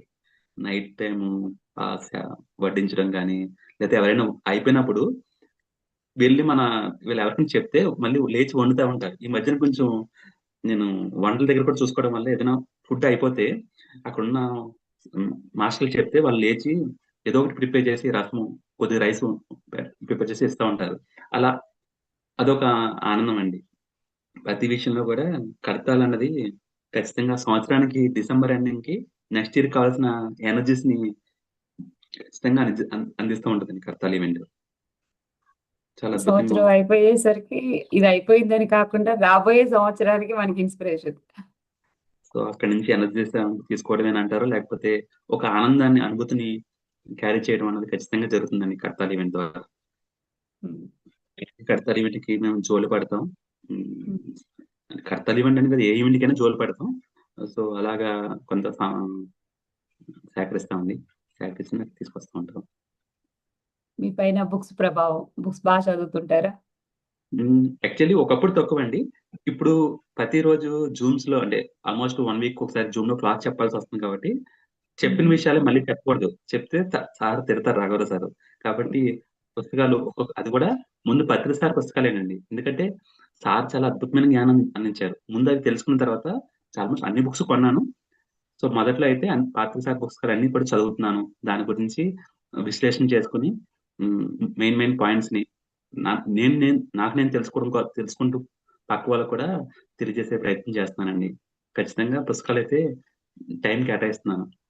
వృత్తిరీత్యా సమయం సాటర్‌డే, సండే హాలిడే ఉంటుంది. సో, ఆ సమయాన్ని పూర్తిగా ఆహ్, జ్ఞానాన్ని పెంచుకోవడానికి ఉపయోగిస్తున్నానండి. మిమ్మల్ని బాగా ఇన్‌స్పైర్ చేసిన బుక్ ఏంటండి? అని చెప్పాలంటే 'తులసిదళం' అన్న బుక్ ఇన్‌స్పైర్ అయ్యి చేసిందని చెప్పను గానీ, అదొక మొత్తం అంటే నాకు కావాల్సిన సమగ్రమైన విశ్లేషణ దాంట్లో ఉంటుంది. ఇంకా అంటే అది అది తెలుసుకుంటే నేను ఇంకేదో తెలుసుకోలేదు అన్న లోటు ఉండదండి. అంటే ప్రతి సందర్భంలోనూ ఏదైనా పుస్తకం చదివినప్పుడు ఇది నాకు తెలీదు అన్న ఒక భావన కలుగుతది. అదే 'తులసిదళం' పుస్తకం కంప్లీట్ చదివినప్పుడు అరె! నాకు దీని గురించి ఏదైనా ఇంకో పుస్తకం చదివినప్పుడు అరె! నేను ఆల్రెడీ చదివేసాను ఈ టాపిక్ గురించి 'తులసిదళంలో' వచ్చేసింది అన్న విషయం నాకు అర్థమవుతుందండి. కాబట్టి ప్రతిసారి చెప్పిన ఈ పుస్తకాలు చిన్నవే. ఇవి చదివితే ఆల్‌మోస్ట్ అన్నీ తెలుసుకున్నట్టే. అలాగే సార్ ఒక సందర్భం చెప్పారు. ఏది కూడా 100% నేర్చుకోలేము. కేవలం మనం మనం యొక్క దుఃఖం నుంచి బయటపడడానికి కావాల్సిన జ్ఞానం పొందాలి. అది తెలిస్తే సరిపోతుంది అన్న విషయం చెప్పారండి. కాబట్టి 'తులసిదళం' అనే పుస్తకం, అలాగే మరి సార్ రాసిన ఈ పుస్తకాలన్నీ కూడా చదివితే మనలో ఏదో నేర్చుకోవాలన్న లోటు అయితే ఆ భావన మనలో కలగదండి. వండర్‌ఫుల్ అండి. మీరు ఇప్పటి వరకు అంటే సేవ చేస్తున్నప్పుడు మీకు ఎంతో ఆనందం వస్తుంది. ఇంకా అలా కాకుండా మామూలుగా అసలు ధ్యానంలోకి వచ్చిన తర్వాత ఇప్పటి వరకు మర్చిపోలేని ధ్యానానుభవం. సో, ధ్యానం అంటే నేను మొదటి రోజు పత్రిక సార్‌ని కలిసినప్పుడు హ్మ్. ధ్యానంలో కూర్చోబెట్టారు. అంటే నేను బేసిక్‌గా ఎవరికీ చెప్పను. ఎందుకంటే నేను చదువుకున్నా అంటే ట్రిపుల్ ఐటీ ట్రైబల్ ఎంటెక్ అయింది కాబట్టి, మొదట్లోను వీళ్ళు చెప్పే కలలన్నీ కూడా కలలు కనేసి చెప్తున్నారు మనకి అని అనుకునేవాడిని. కాబట్టి ఎక్కువ షేర్ చేసుకోను. బట్ ఇది నేను నిజమని నమ్మాను. పత్రిక సార్‌ని కలిసిన వెంటనే ఆయన ధ్యానం ఎలా చేయాలి ఏంటని చెప్పారు. కూర్చోగానే నాకు ఈ శ్వాస ప్రక్రియ నా నుదిటి దగ్గర ఆగిపోవటం. అంటే మొత్తం కంప్లీట్ స్టార్ట్ అవ్వటం, అక్కడ ఆగిపోవటం. సరైన జ్ఞాన స్థితి అంటే ఆ అనుభూతి ఏంటో ఆ రోజే పొందాను. మళ్ళీ అటువంటి అనుభూతి ఎప్పుడు పొందలేదనుకోండి. సో, ఆయన మేబీ రుచి చూపించారేమో అనిపించిందండి ఆ రోజు నాకు. ఈ టేస్ట్ చూపించారు. మరి ఆ టేస్ట్ కోసమే నేను ఇంకా పాకులాడుతున్నానండి. సో, ఆ టేస్ట్ చూసాను కాబట్టి ఇంకా ఎక్కువ తినాలన్న ఆశతోటి మరి రోజు కూడా 3:30కి లేచి స్నానం చేసి, మరి ముఖ్యంగా రాగారాగాన్ని పట్టుకోవడానికి కారణం అదే. బయటికెళ్తుంటే సాధన తక్కువవుతుంది. సేవలు చేయడమే. ఉదయం కూరగాయలు తేవడం, లేతే ఇంకొకటి తేవడం చేస్తున్నాం గానీ, సాధన చాలా తక్కువుంటుందండి. మరి నేను ఆ టేస్ట్ మళ్ళీ చూడాలన్న తాపత్రయంతోటే మరి ప్రతిరోజు రాఘవరావు గారి జూమ్‌లో వీడియో కాల్ ఆన్ చేసి కూర్చోవడం. అలా కూర్చోకపోతే సార్ తిడతారు. సో, ఒక రకమైన క్రమశిక్షణ నేను ఏర్పరచుకున్నానండి. ప్రతి నెల 3 రోజులు భీమవరం క్లాస్‌కెళ్ళటం. ఎందుకంటే ప్రతిరోజు అక్కడ 9 గంటలు సాధన కుదురుతుందండి. మిగతా నాకు అంత సాధన ఎక్కడ కూడా కుదరట్లేదు. అంటే ఒక తండ్రి ఉన్నప్పుడు చదువు మా ఫాదర్ ఉన్నప్పుడు నాకు చదువుకోకపోతే తిట్టేవారు. క్రికెట్ ఆడితే తిట్టేవారు. అంటే ఆ భయం ఉండడం వల్లేమో నేను ఇంత చదువుల్లో మంచి పొజిషన్‌కెళ్ళాను. మరి అదే విధంగా ఇక్కడ కూడా నా అంతట నేను నిలబడే వరకు కూడా మరి రాఘవరావు గారి ద్వారా కొంచెం జ్ఞానాన్ని, అలాగే జ్ఞానాన్ని ఎక్కువ సమయం కేటాయించడానికి అవకాశం దొరుకుతుందండి. సో, ఈ విధంగా ముందుకెళ్తున్నానండి మేడం. రాఘవరావు సార్‌లో మీకు బాగా నచ్చే గుణం ఏంటండి? నిర్మోహమాటంగా నరేంద్ర అయినా ఒకటే, ఇంకొకరైనా ఒకటే. రాజలక్ష్మి మేడం అయినా ఒకటే. రాజలక్ష్మి మేడం అయినా సరే ధ్యానం జరుగుతున్నప్పుడు ఆ డోర్ తీయాలంటే ఎంతో భయంగా ఇరుకుతోటి నెమ్మదిగా తీసుకొనొస్తారు. ఆమెను కూడా తిడతారు ఏదైనా డిస్టర్బ్ చేస్తే. అంటే ధ్యానం చేసేటప్పుడు ఏ వ్యక్తిని కూడా ఫోన్ రింగ్ అయినా అది మన సింధు మేడం లేకపోతే నరేంద్ర ఇంకొకరింకని చూడరు. మన వల్ల పక్క వాళ్ళకి ధ్యాన భంగం కలగకూడదు. ఆ తాపత్రయం నన్ను చాలాగానే ఇన్‌స్పైర్ అయింది. అలాగే 70 పైన. సార్ వయసు 75, 74 ఉంది. నేను చాలా మంది పెద్దవాళ్ళని చూసాను. మతిమరుపొస్తది. రకరకాలు చేదస్తం వస్తది. మరి సార్ విషయంలో నేను మేమెప్పుడో స్టార్టింగ్‌లో ఉన్న మాటలు సార్‌కి ఇప్పటికి కూడా గుర్తే. అలా సుమారు 500 మంది వస్తారు. 500 మంది వ్యక్తుల గురించి కూడా గుర్తుంటుంది. ఇంత గొప్ప విషయాలు ఎలా గుర్తుంటాయి? అలాగే చెప్పిన టాపిక్ మళ్ళీ చెప్పకుండా, బోర్ కొట్టించుకోకుండా ప్రతిరోజు కొత్త విషయాలు చెప్తానే ఉంటారు. నేను నా ట్రిబేట్ హైదరాబాద్‌లో ఎంటెక్ అయినప్పుడు అంతా కంప్యూటర్ మీద వర్క్ కదండీ! నేనెప్పుడు పుస్తకం పట్టుకోక్కర్లేదు, రాయనవసరం లేదు. నేను టైపింగ్ కూడా చాలా స్పీడ్‌గా చేస్తాను. ఎంత స్పీడ్‌గా మాటలు చెప్తే అంత స్పీడ్‌గా టైప్ చేస్తాను. సో, నాకు అవసరం లేదనుకున్నానండి అప్పట్లో. మరలా పుస్తకం పట్టుకున్నాను, రాస్తున్నాను. ఒక 20, 30 పుస్తకాలు అప్పుడే అయిపోయినాయి రాయటం. సో, అంటే ఎందుకు రాస్తున్నానంటే ఖచ్చితంగా ఆయనకి భయపడి కాదు. నాకు అందులో కంటెంట్ నచ్చుతుంది. నేను సబ్జెక్ట్ చెప్పడానికి కావాల్సిన పాయింట్స్‌ని, ఇంపార్టెంట్ పాయింట్స్‌ని గ్యాదర్ చేసుకుంటున్నాను. నేను నేను చాలా తెలివైనవాడినండి. ఎవరిని అంత త్వరగా గుడ్డిగా నమ్మను. ఎవరికీ భయపడను. రాఘవేంద్ర గారికి వెళ్ళడం కోసం కేవలం అక్కడికి వెళ్ళడానికి కారణం నా యొక్క ఇంప్రూవ్‌మెంట్ కోసమే. అక్కడ మంచి జ్ఞానం వస్తుంది. అంటే పక్క వాళ్ళది లోట్లున్నాయని చెప్పను గానీ, ఇక్కడ నాకు కావాల్సిన మంచి జ్ఞానం, ఆత్మ జ్ఞానం కేవలం ఆత్మ గురించే. నా యొక్క కష్టాల గురించి ఆయనకి ఎప్పుడు చెప్పలేదు. ఆయన ఆయన గురించి నేను కూడా తెలుసుకోలేదు పర్సనల్ విషయాలు. కేవలం ఆత్మ ఎదుగుదలకు కావాల్సిన ప్రతి విషయాన్ని క్షుణ్ణంగా చేసుకుంటాం. అలాగే నాలో ఉన్న లోటుపాటుని కూడా చెప్తా ఉంటాను. ఆయన దాని నుంచి బయటపడే మార్గాలు కూడా చెప్తా ఉంటారండి. అంత ఫ్రీగా బయట నాకు దొరకలేదండి. ఎవరితోని అంత సాన్నిహిత్యం లభించలేదండి. ఈయనతో లభించినంతగా. కాబట్టి నాకు దగ్గరగా ఉండడానికి అదొక రీజను. సో, ఇవన్నీ కూడా నేను యుటిలైజ్ చేసుకున్నాను. ఇంకా ఏం చెప్పంటే ఆయన యాసిడ్ తాగినప్పుడు నాకనిపించింది. మొదట్లో మన పక్కనే కదా! ఎప్పుడైనా వెళ్దాం అనుకునేవాడిని. సో, యాసిడ్ తాగిన తర్వాత నాలో భయం. లేదు ఇంక లేట్ చేయకూడదు. ఉన్నంత కాలం సార్ ఉన్నంత కాలం మనం అది తీసుకోవాలి ఆ జ్ఞానాన్నని నేను ఫిక్స్ అయ్యానండి. కాబట్టి నేను ఎవ్రీ మంత్ కూడా ఏ ప్రోగ్రామ్స్ ఉన్నా సరే, ఆఫీస్ వర్క్ ఉన్నా, ఇంకోటైనా సరే లీవ్స్ పెట్టైనా సరే, అక్కడికైతే మిస్ అవ్వకుండా ప్రతి నెల వెళ్తానండి. ప్రతిరోజు జూమ్‌లో కూడా క్లాస్ వింటాను. సో, ఆ విధంగా వండర్‌ఫుల్ నేను సార్. నేర్చుకుంటున్నాను మేడం. ఇప్పటి వరకు ప్రతి నెల జరిగేవి 3 డేస్ వర్క్‌షాప్స్ అవి ఎన్నయినాయండి? నాకు తెలిసి ఎప్పటినుంచో జరుగుతున్నాయి అవి. అది కంటిన్యూయస్ ప్రాసెస్ ప్రతిసారి మరి స్టార్టింగ్ నుంచి జరుగుతుంది. నాకైతే తెలీదండి. ఎందుకంటే నేను ఈ హ్మ్. మధ్యనే ఒక 2 ఇయర్స్ నుంచో, 1 ½ ఇయర్ నుంచో కంటిన్యూ‌గా వెళ్తున్నాను. సో, మొదట్లో వీళ్ళందరూ అంటే చాలా మంది చెప్పారు. "నీకు ధ్యానం కుదరట్లేదు కాబట్టి రాఘవరావు గారి దగ్గరికి వెళ్ళు. అక్కడ ఎక్కువ సేపు కూర్చోబెడతారు. సో, ఎక్కువ సేపు కూర్చోవడానికి నీకు అలవాటవుతుందని" చెప్పడం జరిగిందండి. అదొక కారణం. నేను వెళ్ళటానికి కారణం. తర్వాత మరి నేను జ్ఞానం పెంచుకోవాలి. నా యొక్క లోపాలు సరిచేసుకోవాలంటే ఖచ్చితంగా ఒక బెత్తం పెట్టుకున్నట్టు కొడతారని అనను గానీ, ఒక క్రమశిక్షణ గట్టిగా చెప్పే మాస్టర్ కావాలి నాకు. ఎందుకంటే లైవ్ ఉన్నప్పుడు దాన్ని యూజ్ చేసుకోవాలన్న ఒక భావన నాలో కలిగిందండి. అదొక రీజన్.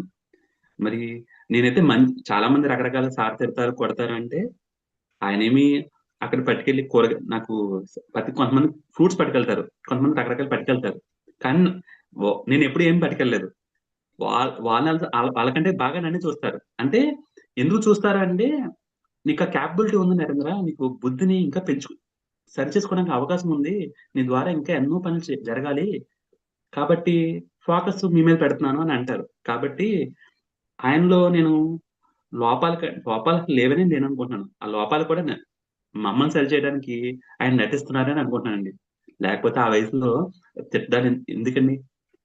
10 శుభ్రంగా ప్రేమగా మాట్లాడి ఎక్కువ మంది శిష్యుల్ని 5,000 మంది శిష్యుల్ని తయారు చేసుకోవచ్చు కదండీ! మరి 500 పడతది హాలు. ఆయన ఫ్రీగా ఉంటే అక్కడ 3 డేస్ ఫ్రీగా ఫుడ్ పెడతారు కాబట్టి జనం 5,000 మంది కూడా అయిపోతారండి. ఖచ్చితంగా నేను అనుకుంటాను. ఆ స్ట్రిక్ట్ లేకపోతే సాధనలో ఫోన్ రింగ్ రింగ్ అవుతూ ఉంటాయి. డిస్టర్బెన్స్ వస్తా ఉంటాయి. ఎవరు ఎప్పుడు పడితే అప్పుడు వస్తా ఉంటారు. ఖచ్చితంగా మాకు ఇబ్బంది అవుతూ ఉంటది. ఆయన సార్ అలాగుంటేనే సో, అందరికి కూడా బ్యాలెన్స్‌డ్‌గా ఎవరికేం పొందాలో అది పొందుతారు అన్న విషయం నేను గ్రహించానండి ఇక్కడ. హ్మ్. అద్భుతం అండి. రాఘవరావు సార్ నిజంగా ఆ 3 డేస్ వర్క్‌షాప్‌లు వానయ్యేది, వరదయ్యేది ప్రతి ఒక్కరు ధ్యానం మొదలుపెట్టిన తొలి రోజుల్లో అందరూ కంపల్సరీ వెళ్లి అక్కడ ఉండొచ్చినవారు. ఉండొచ్చిన వాళ్ళే. ఇంకా అవునండి. చెప్పాలంటే సీనియర్ మాస్టర్‌లు కూడా అప్పుడప్పుడు ఉన్న టెన్షన్‌లతో ధ్యానం కుదరట్లేదు అనుకుంటే అక్కడికొచ్చి ఆ 3 డేస్‌లో 3 డేస్ అవును. వీలైతే 3 డేస్ లేకపోతే కనీసం 2 డేస్, 1 డే అన్నా ఉండి రావాల్సిందే. అవును. అవును మేడం. ఆ విషయంలో అయితే నో డౌట్ మేడం. ఖచ్చితంగా హ్మ్. ఎప్పుడైనా సరే జ్ఞానం నాకు ఇబ్బంది పెడుతుందంటే ఎందుకంటే ఫోన్స్ ఉండవు. ఫోన్ హ్మ్. సైలెంట్ పెట్టేస్తాను. సో, ఫర్ ఎగ్జాంపుల్ నేనే ఉన్నానండి. ఫోన్ ఉన్నప్పుడు అరే! ఆఫీస్ డే అంతా కూడా ఆఫీస్ నుంచి ఏమైనా పింగ్ వచ్చిందనుకుంటాం. అదే అవును. ఆఫీస్ లీవ్ పెట్టేసి 3 డేస్ అక్కడ పెట్టినప్పుడు అసలింక ఫోను గురించి పట్టించుకోలేదు. ఇంక ఇంట్లో వాళ్ళ గురించి అంటే మా మదర్ కూడా అక్కడికొస్తారు కాబట్టి ఇంక వేరే ధ్యాస ఉండదు.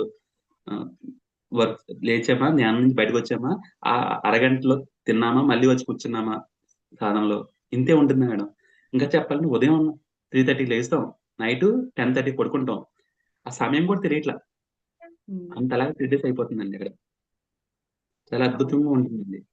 అవును. అలాగే ఇంకో విషయం చెప్తాను. ఫుడ్ విషయంలో కూడా మేడం మొదట్లోను నేను కొంచెం ఫుడ్డు వెస్ట్ గోదావరిలో ఉంటాం కాబట్టి బూర్లు, పులిహోర, ఇవన్నీ ఎక్కువ అనుకునేవాళ్ళం. కానీ సాధనకి అక్కడ పెట్టే ఫుడ్డు చాలా సానుకూలంగా ఉంటది మేడం. ఆకలంటే ఏంటో తెలుస్తది. కరెక్ట్‌గా ఇంటి దగ్గర ఉన్నప్పుడు 7 తినేవాళ్ళం. 9:00 వదులుతారు నైట్. సో, 9:50, 9:30కి మంచి ఆకలిగా ఏదో ప్రసాదంలాగా ఉంటుంది మేడం. చాలా అమృతంలా ఉంటుంది అక్కడున్న ఫుడ్డు. డైజెషన్ సిస్టమ్ బావుంటుంది. నేను బయట ఒక 1 వీక్ ఎక్కడైనా తింటే నాకు ఆరోగ్యం కొంచెం పాడవుతది. కానీ అక్కడ ఫుడ్ వల్ల నాకు ఎటువంటి ఇబ్బంది ఉండదండి. మరి రాజలక్ష్మి అమ్మ కూడా చాలా స్వయంగా ఆవిడకి ఎండ పడితే కాలింది కాబట్టి ఒళ్ళు మంటలొచ్చేస్తాయి. మరి అటువంటి సందర్భంలో కూడా ఆవిడ ఆ పొయ్యి దగ్గరే ఉండి ప్రతిది పోపులేసారా? పచ్చడి ఇది కలిపారా? ఇంకా మగ్గాలి. ప ప్రతీది పరిశీలించుకుంటూ చేయిస్తారండి. అంత ప్రేమగా. ఆవిడ కూడా మేమందరం తిన్న తర్వాత నైటు 10:00 తింటారు. ఉదయం టిఫిన్స్ అందరూ తిన్న తర్వాత 8:30, 9:30కి తింటారు. ప్రతిది కూడా అందరం తిని లాస్ట్ వ్యక్తులు. అక్కడ చేసే పని వాళ్ళతో సహా కలిసి తింటారావిడ. నాకు నిజంగా అది ఇన్‌స్పైర్ అయింది. ఇంకా చాలా విషయాలు. మేమేదైతే తింటామో అదే అన్నం రాఘవరావు సార్ తింటారు. అదే కూర. అంతకు మించి ఎందుకంటే నేను సార్ తోటి అప్పుడప్పుడు తింటా ఉంటాను. ఇంకొక పెరుగు కూడా ఏస్తారాయన. అదే అంటే అదే వస్తువులు. నేను కూడా అందరితో సమానంగా ఉండాలన్న భావన అంటే ఇప్పుడు రూమ్‌లోకెళ్ళి తింటారు గదా! నిజంగా చెప్పాలంటే వాళ్ళు పప్పుచారు కాసిన పప్పో లేకపోతే ఇంకొకటో వేరేగా చేయించుకొని తినొచ్చు. కానీ ఆ పని చేయరు. అవకాశం ఉన్నా సరే. మనం ఎక్కడున్నా సరే సత్యం మనల్ని ఎవరో పైవాడు గమనిస్తున్నాడన్న భావంతోటి వాళ్ళు పని చేస్తున్నారండి. అదే నన్ను ఇన్‌స్పైర్ చేసింది. హ్మ్. అంత ఆచరించి చూపిస్తున్నారు. ఇప్పుడు వాళ్ళిష్టం వచ్చినట్టు వాళ్ళుండొచ్చు. ఈ వయసులో 70 ఏళ్ళు దాటిన తర్వాత కూడా ప్రతి చోటకి వెళ్లి చెప్పి అందరిని మార్పు తీసుకురావాలి అన్న ఇది అవసరం లేదు. కానీ హ్మ్. ప్రతి ఒక్కళ్ళని తమ పిల్లల్లాగా భావిస్తూ హ్మ్. గురువు దండించి, ప్రేమించి 2 అన్నట్లుగా అవసరమైన చోట కొట్టి, అవసరం లేని చోట ప్రేమగా చెప్పటం వాళ్ళకే చెల్లింది. పత్రి సార్ సూచించినటువంటి తప్పనిసరిగా ఆచరించాల్సిందే అని గట్టిగా చెప్తున్న మాస్టర్లలో సారు, మేడము వారు గూడా ఉన్నారు. ప్రతి క్షణం కూడా ఇది నేను ప్రతిసారి నుంచే గ్రహించాను అని హ్మ్. ఏదో నేను ఆయన ఎప్పుడు కూడా నేనే ఇది నేను పొందేసాను అని తెలుసుకున్నానని చెప్పరండి. నాకక్కడ ఒక ఇన్‌స్పైర్ అవుతది. ఇప్పుడు నేనైనా సరే ఏదైనా తెలుసుకున్న తర్వాత నాకిది తెలిసిపోయింది అని ఒక చిన్న అహంకారం వస్తది. కానీ నా గురువు నాకిది నేర్పించాడు అని చెప్పడం ఆయన దగ్గర నుంచి నేర్చుకున్నానండి. ప్రతి విషయంలో కూడా. నిజంగా ప్రతిసారి చెప్పారో లేదో నాకు డౌట్ వస్తా ఉంటది. కానీ ప్రతిసారి క్లిక్ చేస్తారీయన. ప్రతిసారి హ్మ్. చెప్పారు, ఇలా చేశారు. అప్పుడప్పుడు అనిపిస్తది. ప్రతిసారి చేశారంటే నేను కూడా చేస్తానని అలా చెప్తున్నారేమో అని అంటే నిజంగా గురువు చెప్పారో లేదో తెలీదు కానీ ప్రతిది విషయాన్ని కూడా ప్రతిసారికి లింక్ చేస్తారండి సారు. ఆ విషయంలో చా ప్రతిసారిని అనుక్షణం స్మరణలో పెట్టుకొని రాఘవరావు సార్ కంటే రాజలక్ష్మి మేడం ఇంకా ఎక్కువ సేపు ఆయన చెప్పండి రాఘవరావు సార్‌నైనా సరే ఫైట్ చేసి ప్రతిసారి విషయాన్ని తూచా తప్పకుండా పాటిస్తారండి. ఆ విషయంలో నాకు చాలా ఇన్‌స్పైర్ ఇద్దరు కూడా. ఇద్దరు ఎవరు ఎక్కువ ప్రతిసారి ఇష్టమంటే నిజంగా కంపేర్ చేసుకుంటే ఇద్దరికి కష్టమే. అదొక యుద్ధం అనుకోనండి. ప్రతిసారి విషయంలో ఇద్దరు ఫైట్ చేసుకుంటారు. ఇది కరెక్ట్, హ్మ్. ఇది కరెక్ట్ అని. ఆ విషయంలో నన్ను బాగా ఇన్‌స్పైర్ చేస్తా ఉంటది. హ్మ్. ఇద్దరు బావుందండి. అలాగే ఫైట్ చేస్తున్నారండి. హ్మ్. ఫైనల్‌గా పత్రి సార్‌లో మీకు నచ్చే బాగా ఇష్టమైన క్వాలిటీ. అందరిని సమానంగా చూడటం అండి. కోటీశ్వరుడు చెప్పాను. ఆ రోజు కోటీశ్వరుడొచ్చాడు. లోపలున్నప్పుడు ఆడికి అదే సమాధానం. ధ్యానం చెయ్యి. ఇంకొకళ్ళొచ్చారు. వాళ్ళని ధ్యానం చేయమన్నారు. ఎప్పుడూ కూడా ఆహ్, ఏమి స్పెషల్‌గా బోధించడం, స్పెషల్‌గా చెప్పడం అనేది నేనైతే గ్రహించలేదండి. అదే నాకు ఆయనలో నచ్చిన మొదటి క్వాలిటీ. అందరిని సమానంగా చూడడం. అందులోనూ నన్నైతే మొదటగా ఆ జీవం నుంచి ఆయన యొక్క ఎనర్జీ వల్లే బయటపడ్డానని అనుకుంటానండి. ఆయన చూసిన ఫస్ట్ రోజే ఆ క్షణం నేను మరి జీవహింస నుంచి అంటే ముఖ్యంగా శాకాహారిగా మారటం. అది నాకు ఆయన్ని ఎప్పటికీ మర్చిపోలేని విషయం అండి. గురువుని. కొత్తగా ధ్యానంలోకొచ్చే వారికి మీరిచ్చే సూచనలు. సో, పత్రి సారు చెప్పినట్టు శ్వాసని పట్టుకోండి. శ్వాసే మీ గురువు. ఆ శ్వాసను పట్టుకున్నప్పుడు మరి మీకు అనవసరం ఎలాగైతే హంస పనికిరాని విషయాలు పక్కన పడేసి పనికొచ్చే విషయాలు పట్టుకుంటుందో, అంతటి గొప్ప నైపుణ్యం మీలో వస్తుంది. కాబట్టి మీరు మరి పత్రి సారు చెప్పిన విషయాలు మీరు అవి పట్టుకుంటే సరిపోతుంది. అదే మిమ్మల్ని ఉన్నతమైన స్థితికి తీసుకెళ్తుందండి. థ్యాంక్ యూ అండి. Thank you. మాస్టర్స్ మరి చూసారు గదా! పత్రిజీ బోధించినవి, సూచించినవి తూచా తప్పకుండా పాటిస్తున్న మన పిరమిడ్ మాస్టర్స్ ఎందరో ఉన్నారు. మరి ఆ మాస్టర్స్ యొక్క చేస్తున్నటువంటి ఆ సేవే మన PSSMకి ప్రధానంగా ముందుకు వెళ్తుంది. నీ శ్వాసే నీ గురువు అని పత్రిజీ చెప్పటం, ధ్యానము, స్వాధ్యాయము, సజ్జన సాంగత్యము, ఈ సేవ, ఈ పునాదుల పైన మన PSSM యావత్ మొత్తం నడుస్తుందని చెప్పటంలో ఎటువంటి అతిశయోక్తి లేదు. మరి మనం కూడా ఆ మార్గంలో ఉన్నామా లేదా అనేది మనకి మనం సెల్ఫ్ చెక్ చేసుకుంటూ, ఆ మార్గంలో ఇంకా ముందుకు వెళ్తూ, మరిన్ని కార్యక్రమాలకి మన వంతుగా మనం ప్రోత్సాహాన్ని అందించుకుంటూ, మన ప్రతి జరిగే ఈవెంట్‌లో మనం భాగస్వాములం అవుదాం. మరి పత్రిజీ ధ్యాన మహాయాగానికి అందరూ తప్పకుండా రావాలి, వచ్చి తీరాలి. డిసెంబర్ 21 ఉదయం మనం మహా పెద్ద వేడుక చేసుకోబోతున్నాం. ఆ యజ్ఞంలో మళ్ళా అందరం ప్రత్యక్షంగా కలుద్దాం. ప్రతిరోజు పరోక్షంగా కలుస్తున్నాం జూమ్ ద్వారా. ఆ రోజు ప్రత్యక్షంగా కలుద్దాం. మరి మీ మీ గ్రామాలలో, పట్టణాలలో అందరికీ ఈ విషయాన్ని చెప్పండి. మరి మరొక కార్యక్రమంలో మళ్ళా కలుద్దాం. అప్పటి వరకు సెలవు. సర్వే జన సుఖినో భవంతు. లోకా సమస్త సుఖినో భవంతు. Thank you madam.